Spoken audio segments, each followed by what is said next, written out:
Hello, everyone. Welcome to Learning Forward Saturday, my weekly show where I travel across the world to meet passionate educators. Today, I end up once again in America.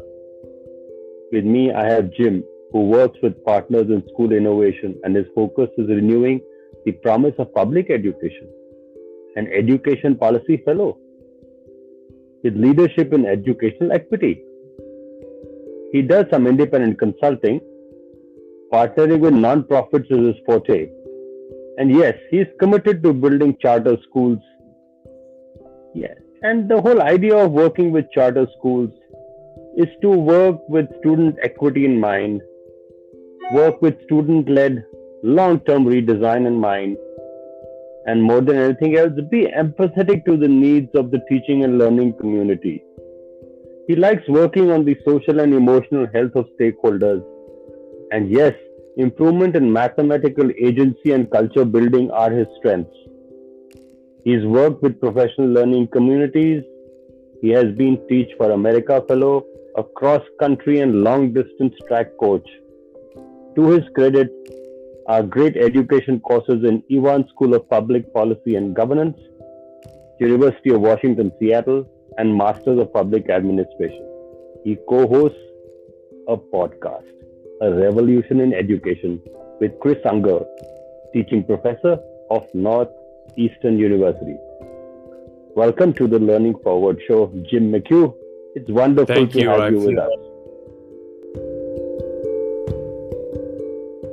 Share with us, Jim, why are you so passionate about education? Why you got into this teaching mode, and why are you such a die-hard professional Thank you, Sandeep. learner? And I just want to say it's an honor and a privilege to be in conversation with you here. In answering that question, I'm mindful of my first experience as an education leader and someone as a community member in Canton, Mississippi, a region of the country where education is a priority because of the tremendous disparities that exist among students in that population as it relates to others in that state or in the country. And so I really got to understand the critical consciousness by which students look at themselves, their community, through learning. And so I really wanted to be committed to the factors that contribute to what it means to be a learner. Or, for instance, in my own role as an educator, and that was through mathematics and coaching long distance running. And so it really allowed me to tie in my own pursuit and experience in education with one that's really built on social emotional health, personalized, authentic learning, and the assets that all students bring to the table through their perspectives, cultures, and identities. You know what fascinates me? You see a runner and a teacher. And running and teaching are kind of very interesting hobbies and interests you have. Where do you think one truly adds to the other? That's my question. Student athletes that I've been able to work with and coach, fundamentally speaking, if we think about it more intuitively, there are so many skills that you learn in running as a committed hobby. I mean, you talk about perseverance, dedication, daily attention to a training goal that you're ultimately working towards incrementally. And if we analogize that to the learning experience, these are all skills that students can develop wherever they are in their learning cycle, wherever they feel comfortable, confident, and working with agency in their academic goals. So we know from research that some of the most quote unquote successful people that we hear about, think about, you have your own role models that probably come to mind.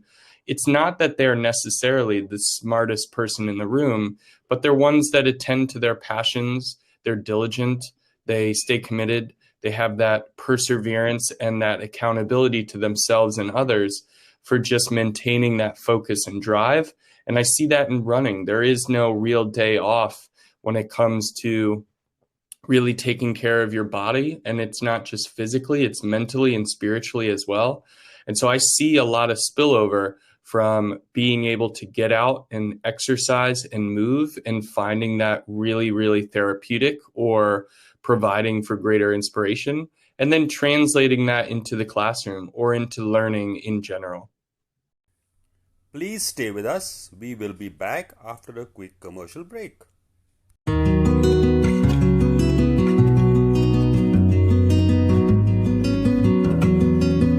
It's been wonderful working with Learning Forward, more so because I've had the golden opportunity of being the founder as well as the sponsor and the first chairperson of Learning Forward India. It was indeed an honor and privilege to stitch together the affiliate and bring in hundreds of people from all over the country as our members. In 3 years, we've come a long way. We have worked with a few dozen schools. What's most beautiful about Learning Forward is they are committed to raising the bar for the teaching and learning profession. And we as an affiliate strongly support that. And Learning Forward is but a natural step for everyone in life. Affiliate has to live by the spirit of Learning Forward. And John, not just be in design and policy, but in terms of purely connecting with the educators and helping them appreciate what they are doing. Affiliation is more about appreciating the spirit of learning. To understand the global implication of education, you must become an affiliate.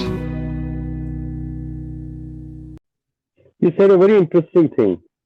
There's no real day off for a teacher, like you correlated with the runner.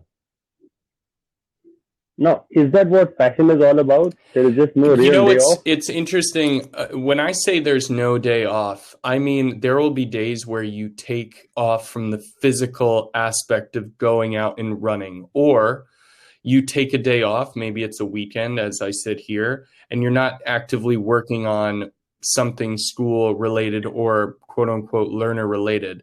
But there are other aspects of the training process that you can continue to tap into that allows you to accentuate that day when you then start running again. So say, for instance, with running, sticking with this, this focus, maybe today is your off day. You're not actually running, but that doesn't mean you just sit on the couch and not do anything and just watch TV.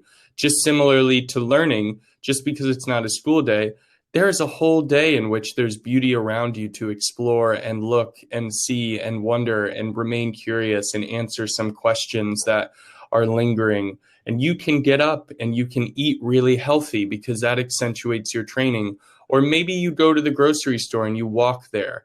You're getting movement in, but it's not necessarily the strenuous training that you would accumulate through running. Or maybe you sleep in a little bit more because your body just needs that naturally. Maybe you drink a little bit more water. So these are all supplementary things that help support your ultimate goal of running or learning, but they're complements to that main focus. And so when I say there's no day off, it's that you should be always visualizing the success of what you want to see for yourself. And those are the little things, the little routines that allow you to, when it comes back to that activity Monday morning, you're ready to go. We've been talking of running and learning, which I thought was a very interesting conversation to have with a passionate educator. Share with us something about the training process, the professional learning communities, and why it is important Absolutely. for a teacher to be a learner for life. Question. And I see that in the work that I'm doing today. This past year has changed a lot of things for educators, whether you're a first year teacher or you've been doing it for a long time. The identity by which we associate I am a teacher has been ungrounded. And we need to rethink about the way we engage with students during this time. And we must be trailblazers and not stick to a fixed mindset of, I don't know what I'm doing anymore. I'm not sure what to try out and really how best to connect with my students, their parents, and my colleagues. And so we've been pushing for teachers to come together in community through problems of practice and really identify change agent behaviors that allow them to test, to plan, to design, to act on that understanding, and then to conduct a quality feedback cycle so that they're keeping abreast of what is working through data analysis, but also in constant communication with others to get to your ultimate point of how are we all continuing to learn? Because we certainly should have a growth mindset in our identity as teachers. And there's always a possibility to learn something new that accentuates and supports student success. Thank you, Jim, for highlighting the idea of a growth mindset. You shared with us that we as teachers need to rethink, we need to try out, and above all, we need to find ways and means to engage with stakeholders better, which I think is a very interesting takeaway in today's date. I'm grateful for your time. I'm grateful for, in this small capsule, you highlighted professional learning, you highlighted the role of lung power and mind power in consonance, and above all, you committed yourself to helping every learner achieve better learning outcomes. As always, Thank you for I treasure being with our us. friendship and our collaboration. Have a great day.